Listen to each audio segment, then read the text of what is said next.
দেখুন তো বন্ধুরা, আমার টমেটো গাছগুলো কেমন হয়েছে। কি পুরনো বন্ধুদের অবশ্যই মনে পড়ছে এই গাছগুলো আমি কোথা থেকে পেয়েছিলাম। এই গাছগুলো কিন্তু আমার চন্দ্রমল্লিকা গাছের টবে হয়েছিল। সেখান থেকে তুলে নিয়ে গ্রো ব্যাগের মধ্যে মাটি গোবর সার দিয়ে বসিয়ে দিয়েছিলাম। আর অন্যান্য গাছে যখন খোলের জল দিয়েছি, তখন এই গাছগুলোতেও দিয়ে দিয়েছি খোলের জল। তাতেই দেখুন গাছের বৃদ্ধি কত সুন্দর হয়েছে এবং গাছে কী সুন্দর টমেটো ধরেছে।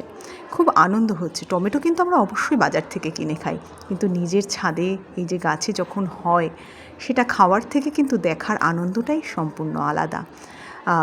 আমি কিন্তু গাছগুলোর তেমনভাবে পরিচর্যা করতে পারি না, তবুও দেখুন কত সুন্দর ফল দিয়েছে গাছে। মোটামুটি 3-4টে গাছ আছে আমার কাছে। প্রত্যেকটা গাছেই কিন্তু ফলন চলে এসেছে খুব সুন্দরভাবে। গাছগুলো যাতে হেলে দুলে না পড়ে, তাই সাপোর্ট হিসেবে ডাল কিন্তু বেঁধে দিয়েছি। প্রত্যেকটার সাথে কিন্তু গাছের ডাল বেঁধে দিয়েছি। এই গাছটাতেও এখন ফুল এসে গেছে। এই গাছটা একটু ছোট, ফুলও এসে গেছে এবং ফলও আস্তে আস্তে সেট হচ্ছে। তা বন্ধুরা, কেমন লাগলো আমার এই টমেটো গাছগুলো অবশ্যই জানাবেন। ভালো থাকবেন, সুস্থ থাকবেন এবং পাশে থাকবেন।